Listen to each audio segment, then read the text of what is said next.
আসসালামু আলাইকুম। এমএস ওয়ার্ডের ধারাবাহিক আলোচনায় আজকে আমরা জানব ইনসার্ট মেনুর অনলাইন পিকচার। আমরা গত পর্বে আলোচনা করেছিলাম পিকচার মেনু নিয়ে, কিভাবে একটা ডকুমেন্টে ছবি সংযোজন করতে হয়। তারই ধারাবাহিকতায় আজকে অনলাইন পিকচার, এটা অফিস 2016 ভার্সন। এখানে অনলাইন পিকচার অনেক ভালো একটা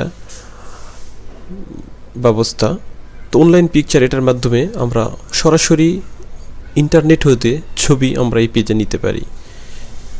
তো আমরা কিন্তু বিভিন্ন ওয়েব ব্রাউজার থেকে বিভিন্ন ধরনের ছবি কাগজে নিয়ে আসতে পারি, তবে সেক্ষেত্রে অনেক ঝামেলা হয়। যেমন বিভিন্ন ফরম্যাটের ছবি ব্রাউজারগুলোতে আপলোড করা থাকে, কিন্তু যখন আমরা এমএস ওয়ার্ডে ছবি সংযোজন করার জন্য এই অনলাইন পিকচার ব্যবহার করে ছবিটা নেব, তখন আমাদের জন্য যে জেপিইজি যে ফরম্যাটটা প্রয়োজন, ঠিক সেই ফরম্যাটের ছবিগুলোই এখানে বিদ্যমান। তো আমি প্রবেশ করতেছি অনলাইন পিকচার এই মেনুটার মধ্যে।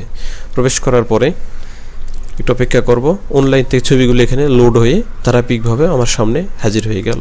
এখানে ক্যাটাগরি ওয়াইজ ছবিগুলো দেওয়া আছে, এরোপ্লেন, এনিম্যাল, আপেল, তারপর বিভিন্ন ধরনের সিনারি সহ ছবিগুলো এখানে ধারাবাহিকভাবে দেওয়া আছে। এখান থেকে যেটা আমার প্রয়োজন আমি সেখানে ডাবল ক্লিক, যেমন বার্থডের আমার পিকচার লাগবে, তো আমি এখানে ডাবল ক্লিক করলাম। করার পরে এখানে আমি কিছু বার্থডের পিকচার আমি দেখতে পাচ্ছি। ক্রিয়েটিভ কমন অনলি, আমি যদি এখানে ক্লিক করি তাহলে আরও এই সম্পর্কিত আরও যদি কিছু থাকে সেটাও আমি এখানে দেখতে পারবো। এখান থেকে যে ছবিটা আমার প্রয়োজন আমি ক্লিক করে ইনসার্ট করব, ছবিটা আমার কাগজে চলে আসবে। আসার পরেই দেখেন যখনই ছবি আসলো তখনই সাথে সাথে ফরম্যাট মেনু চলে আসলো। ছবি অ্যাড করার পর প্রথম যে কাজটা সেটা ফরম্যাট মেনুতে ওয়ার্ড টেক্সট, এই ঘর খুলে বিহাইন্ড টেক্সট করে নেব। বিহাইন্ড টেক্সট করলে কি হয়, ছবিটাকে আমি সাথে আমার ইচ্ছা মতো নড়াতে পারবো, সরাতে পারবো, তারপর ধারাবাহিকভাবে আমি টেনে ছোটো করতে পারবো, আমার যেখানে প্রয়োজন সেখানে বসাতে পারবো। এইভাবেই ছবিটাকে আমি অ্যাড করে আমার বিভিন্ন কাজে আমি ব্যবহার করতে পারি। তো আমি দেখলাম একটা কেক কীভাবে অ্যাড করলাম, আমি এটাকে ডিলিট করে দিলাম। ঠিক আবার চলে যাচ্ছি ইনসার্ট মেনুতে, যাওয়ার পরে এখানে অনলাইন পিকচার এই মেনুতে প্রবেশ করলাম। প্রবেশ করার পরে তাহলে এখানে আমরা দেখতেছি ধারাবাহিকভাবে বিভিন্ন ধরনের পিকচার আমার এখানে দেওয়া আছে। যদি এর বাহিরের কোনো ছবির প্রয়োজন হয়, যেমন আমি এখানে এই সার্চ বক্স, এই বক্সে আমি যে ধরনের ছবির নাম লিখবো সেই ধরনের ছবি আমার এখানে হাজির হয়ে যাবে। আমি লিখতেছি বাস, আমার বাসের পিকচার দরকার, লিখে আমি ইন্টার দিলাম।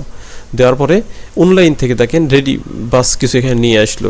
ক্রিয়েটিভ কমন অনলি, আমি যদি এখানে ক্লিক করি অর্থাৎ এখানে ফিল্টার হয়ে আরও ওই ধরনের যা বাস আছে তা আমার সামনে হাজির হয়ে যাবে। এখন এখান থেকে আমার প্রয়োজন অনুযায়ী যেটা প্রয়োজন আমি সেখানে আমি এখানে ক্লিক করে ইনসার্ট করলাম, করলেই দেখেন ডকুমেন্টে ছবিটা ঠিক ওইভাবে চলে আসলো। ছবিটা আসার পরে প্রথম কী কাজ, format menu, word text, behind text, আমি এখানে ক্লিক করে ছবিটিকে আমি টেনে ছোট বড় আমার যা খুশি তা আমি প্রয়োজন আমি যেভাবে খুশি সেভাবে সাজাতে পারি। তাহলে এইভাবে আমি আবার ডিলিট করে দিলাম। আমরা ইনসার্ট মেনুর অনলাইন পিকচার থেকে আমাদের প্রয়োজনীয় পিকচার নিয়ে আমাদের কাগজে ডিজাইন করতে পারি। এভাবে আমরা বিভিন্ন কভার পেজ বানাতে পারি, বিভিন্ন প্যাড তৈরি করতে পারি ছবি সংযোজন করে। তাহলে এখান থেকে আমরা অনলাইন পিকচার থেকে আমরা আমাদের প্রয়োজনীয় পিকচারগুলো অ্যাড করব।